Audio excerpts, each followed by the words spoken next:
अस्सलाम वालेकुम, मेरा नाम डॉक्टर अरीबा साकिब है और मैं clinical embryologist and IVF consultant हूँ Saqib fertility and IVF centre में।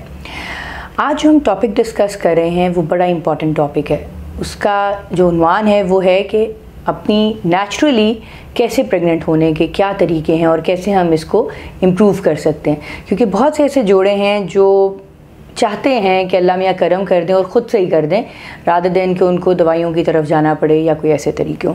सारे वो जो जोड़े हैं जो हामला होना चाह रहे हैं उनके लिए सबसे पहले तो ये कि रेगुलर इंटरकोर्स बहुत ज़रूरी है।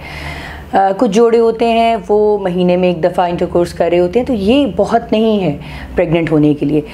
साइंस प्रूव करती है कि जितना ज़्यादा इंटरकोर्स की फ्रीक्वेंसी ज़्यादा होगी उतने चांसेस प्रेगनेंसी के ज़्यादा होंगे, ख़ास तौर पे उन दिनों में जब खातून का एग तैयार होता है। और ये कौन से दिन होते हैं? ये अमूमन हम गाइड करते हैं कि 12वें दिन से 20वें दिन के दरमियान, जो पीरियड्स के 12वें दिन से 20वें दिन के दरमियान वाले दिन हैं वो सबसे ज़्यादा अहम होते हैं प्रेगनेंसी के हवाले से। सो हर वो जोड़ा जो प्रेग्नेंट होना चाह रहा है उनको इन दिनों में मैक्सिमम इंटरकोर्स करना चाहिए। रोज़ कर सकें रोज़ कर लें, एक दिन छोड़ के कर सकें एक दिन छोड़ के कर लें, लेकिन इससे कम की गुंजाइश तो बिल्कुल ही नहीं है। बहुत हद है जिनके कोई मसले मसाइल हैं, हफ्ते में 2 दफ़ा की गुंजाइश होती है कि वो कर ले, लेकिन फिर भी मैं इसको एम्फसाइज़ कर रही हूँ कि जितना इंटरकोर्स उन दिनों में होगा उतने चांसेस प्रेगनेंसी के ज़्यादा हैं। दूसरी बात ये कि जैसे मैंने बताया कि अमूमन 12वें दिन से 20वें दिन के दरमियान अंडा रिलीज़ होता है। पता कैसे चलता है कि अंडा रिलीज़ होने वाला है? बहुत से ऐसे जिस्म जो है वो क्लू दे देता है ख़ातून को, जिससे पता चल जाता है कि एग तैयार होकर रिलीज़ होने लगा है। वो क्या है? एक तरीका ये होता है कि हम खातून को कहते हैं कि आप तकरीबन अपने पीरियड्स के 5वें दिन से ऑनवर्ड्स एक ही टाइम पे अपना टेम्परेचर नोट करना शुरू कर लें। जिस दिन आपका टेम्परेचर तकरीबन 1-1.5 डिग्री ऊपर जाएगा, इसका मतलब है कि आपका एग रिलीज़ हो रहा है। उसको हमारी ज़ुबान में ओव्यूलेशन कहते हैं। सो इसका मतलब है आपकी ओव्यूलेशन हो रही है, आपके वो डेज स्टार्ट हो गए जिनको हम फर्टाइल डेज़ कहते हैं। ठीक है। दूसरा एक क्लू होता है कि जो खातून की नेचुरल सिक्रीशंस होती हैं वो ज़्यादा हो जाती हैं। तीसरा ये कि ख़ातून का ओवरऑल मूड बेहतर हो जाता है। तो ये 3-4 क्लूज़ हैं जो बॉडी आपको देती है। आप इनके ऊपर अमल कर सकते हैं और अपने डेज़ को यूटिलाइज़ कर सकते हैं। दूसरा ये हेल्दी लाइफस्टाइल बहुत ज़रूरी है प्रेगनेंसी के लिए। दोनों मियाँ बीवी का हेल्दी लाइफस्टाइल, किसी एक से बात नहीं बनती, क्योंकि अगर स्पर्म वीक होते हैं तब भी प्रेगनेंसी नहीं हो पाती, अगर एग्स वीक होते हैं तब भी प्रेगनेंसी नहीं हो पाती। तो इसलिए मियाँ बीवी दोनों का हेल्दी लाइफस्टाइल बहुत ज़रूरी है। और इसके अंदर खाने पीने, वर्जिश की एहतियात के अलावा एक और बहुत ज़रूरी चीज़ है, वही है कि टाइम पे सोना है और टाइम पे उठना है।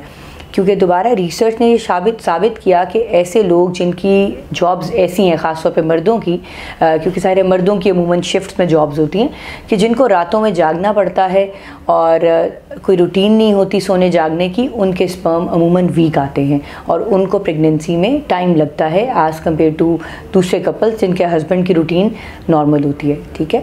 सो ये तो चलें जॉब के असरात कह लें या साइड इफ़ेक्ट्स ऑफ जॉब कह लें, ये तो नहीं बदला जा सकता, लेकिन चलें जिन दिनों में नाइट शिफ्ट नहीं है उन दिनों में एटलीस्ट कोशिश करें कि टाइम पे सोएं और टाइम पे उठें। इसका टाइम पे सोने का मतलब है कि इसको रात को 11 बजे से बाद एक्सटेंड ना करें। शहरों में अब अमूमन कल्चर ये बन गए और ख़ास तौर पे यंग बच्चों से ये कल्चर स्टार्ट हो जाता है टीनेज में ही, कि बच्चे बच्चियाँ लेट सो रहे हैं, 12-1 बजा रहे हैं और मोबाइल्स और लैपटॉप्स के ऊपर लगे हुए हैं, और यही इनका लाइफस्टाइल कंटिन्यू करता है इनकी एडल्ट लाइफ में भी। सो इस चीज़ को हमें जो है ना डिस्करेज करने की ज़रूरत है। अपने बच्चियों को समझाने की ज़रूरत है कि बचपन से ही अगर हेल्दी लाइफस्टाइल अपनाएंगे वो आगे जाके लाइफ में उनको हेल्प आउट करेगा इंशाल्लाह। सो ये कुछ क्लूज़ हैं जिसका हमने ख्याल करना है। और बाकी हेल्थ वाइज जो हम बात कर रहे थे, खाने पीने में हेल्दी खाइए, फल, सब्ज़ियाँ, मटन, चिकन, फ़िश सब अच्छा है। साइंस में कोई गर्म ठंडे का कॉन्सेप्ट नहीं है। हमारे यहाँ एक बड़ा कॉमन कॉन्सेप्ट है कि वो ख़वातीन जो प्रेग्नेंट होना चाह रही होती हैं, घर वाले खुद ही उनको आदि चीज़ों से मना कर देते हैं कि नहीं जी ये तो आपने खानी नहीं है, ये प्रेगनेंसी में बुरी होती हैं। बिल्कुल ऐसा नहीं है। जब हम ऐसा करते हैं तो हम उनको वाइटमिन्स और उन न्यूट्रिएंट से जो है वो उनको रोक रहे हैं जो प्रेगनेंसी के लिए ज़रूरी हैं। अंडा रोज़ का खाना है, दूध रोज़ का पीना है, अगर आजकल सर्दियाँ जैसे तो मछली बिल्कुल हफ्ते में एक आध दफ़ा ले सकती हैं। और बहुत सारी सब्जियां भी मैंने सुना है कि ख़वातीन को मना कर दी जाती हैं, तो ये कतई नहीं करना। जब हम ये कर देते हैं तो पीछे बचता ही क्या है। और प्रेगनेंसी के लिए ये विटामिन, ये न्यूट्रिएंट्स बहुत अहम है।